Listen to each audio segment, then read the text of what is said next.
So you might wonder, what is there to actually be afraid of? And what you should be afraid of is darkness. You should be afraid of decline. You should be afraid of dark ages. You should be afraid that the lights will go out. You should be afraid that your quality of living will decline. Now, you might think we're pretty wealthy. We've got a lot of stuff. We have abundant marketplaces. We have vibrant marketplaces. We got everything we need. We'll never run out. We'll never run into a fuss. And you will. And it won't be because of material constraints. It'll be because of spiritual ones. Someone will come to you and they'll say something like, trade's bad. And you'll believe them. Someone will come to you and they'll say, this thing should be worth this price. And you might have to obey them. I can tell you who brought the Dark Ages into Europe. One man. I'm fighting this guy many iterations. He keeps spawning. I keep spawning. We keep fighting. Whether I'm reincarnated or a time traveler, this cocksucker gets in my way. Now his name? Diocletian. And he outlawed trade. That is to say, he made it so you couldn't buy something at one price and then sell it for another.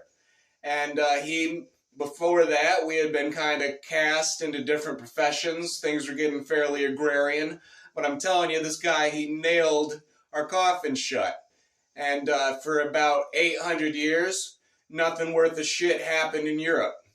For about 800 years, everybody was poor. People say the Dark Ages weren't dark. This castle, it had nice lighting. This castle, it had nice paintings. It's a castle, people. We used castles for killing people. There was endemic gang warfare. Every day you wake up, you go out and kill somebody. That was just what being a knight was. That's what owning a horse meant. Now that world was intolerable. As a time traveler, I spent most of that time frozen in a spaceship because there was fuck all important to do, film, coordinate, no plans. My freezer in the spaceship, it malfunctioned at some point and I had to get out and do shit. So the first thing I do is I think to myself, how do you go about making an economy when no one has any fucking money and everyone's at war with each other? So that was hard, and it turns out you start a secret society. You start pooling people's resources. If they ain't got money, they still have time. If they ain't got money, they still got energy. And we go out and we hew wood and we start moving blocks and carving them. And I teach people how to stack blocks. I teach them how to make arches. And it's pretty fucking easy. I'd been doing that for like 500 years before everyone lost their shit and that asshole killed the economy. So the economy is very important. That's why my religion is more concentrated on the economy than religion. That's why we're able to act, even though William doesn't believe the Greek Orthodox theology is correct. But what he does believe is that we're in a game, and city building is an important part of this game.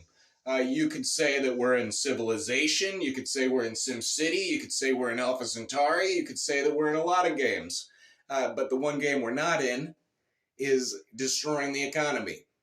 So I say, don't vote for destroying the economy. Don't vote for Diocletian, even though he keeps coming up to you and saying, trade bad. Now, I know foreign people, they're a little different. I don't like foreign people all the time. I'm not a fan of foreign people for their foreignness, but rather their personhood. Now, what I like the most about people is they have stuff that I need. I don't make cars. I don't have small hands. I can't get in there and do it. Other people in different parts of the world, they can. And I say, can you build a car that I can afford? And they say, yes. And I say, does it break down? And they go, no, it doesn't. I say, thank God, I need that car. And Chile, it makes wine and it has food when we don't have food because it's on the other side of the world. And I like trading with them. I like trading with Mexico and Canada. I like trading with the United Kingdom. I like the European Union doing its thing. I like the Germans having an empire that doesn't touch the world. It's over there in Europe. We don't need to worry about it. So trade's good. Economic depression's bad. Life is important and worth taking seriously. So I say, don't vote for nitwits. Don't vote for people that tell you trade's bad. Try to not get screwed over in trade. It's important that you use your brain when you enter into financial agreements. And we'll get to that, but that's your first lesson on the economy.